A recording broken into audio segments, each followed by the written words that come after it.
जो 10 साल 2014 से 2014 में जो विकास हुड्डा साहब के टाइम में हुआ, जो इंफ्रास्ट्रक्चर आई, जो मेडिकल कॉलेज आए, जो इंजीनियरिंग आए, जहां जहां पर और सड़कें बनी और शहर डेवलप हुए, पंचकुला डेवलप हुआ कुछ है, आप इस 10 साल में उसका बिल्कुल मुकाबला नहीं कर सकते। आप ये ऑन रिकॉर्ड इंटरनल की बात करते हैं। कुछ बातें ऐसी होती हैं जो बजट में नहीं लिखती, और हम जब कहते हैं सदन के पटल पर, जब बाहर कहते हैं तो आपका उधर से उत्तर आता है कि ये तो गलत इन्फॉर्मेशन। ये गलत इन्फॉर्मेशन नहीं है। हम सदन के आगे बिल्कुल सच्चाई रख के सारी फिगर्स आपको देंगे उस बात के लिए।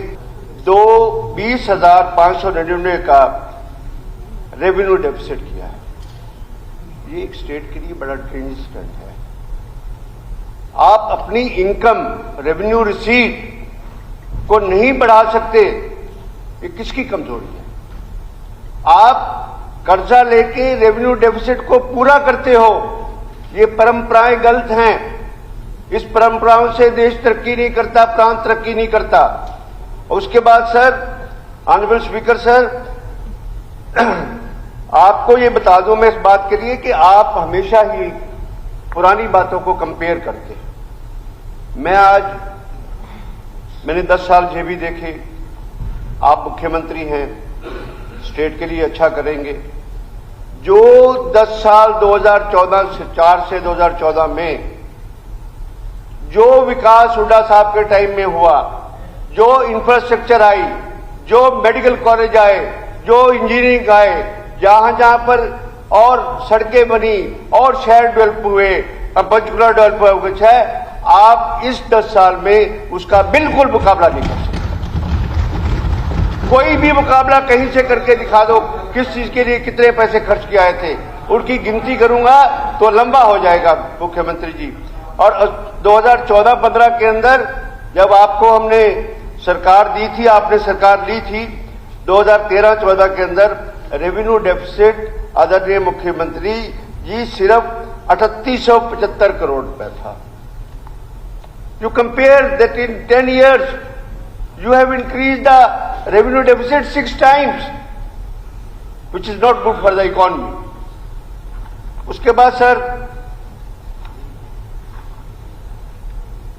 आपने अपनी बजट के अंदर स्टेट की आउटस्टैंडिंग लिखी।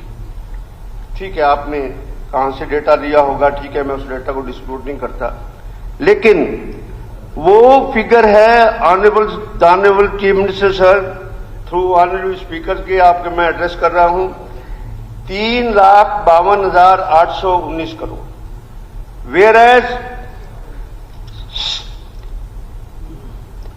ये figure reserve bank of India से हम अगर उठाते हैं तो वो आती है 3,69,000। ये भी 17,000 करोड़ रुपए और फालतू है आपके ऊपर कर्जा, जो रिजर्व बैंक ऑफ इंडिया आता है, वहां से हमने ये फिगर लगाई है। उसके बाद ये है कि आपने, जब हमने सरकार छोड़ी थी और आदरणीय मनोहर लाल जी मुख्यमंत्री बने थे, उस टाइम जो आउटस्टैंडिंग थी वो 67,572 करोड़ थी।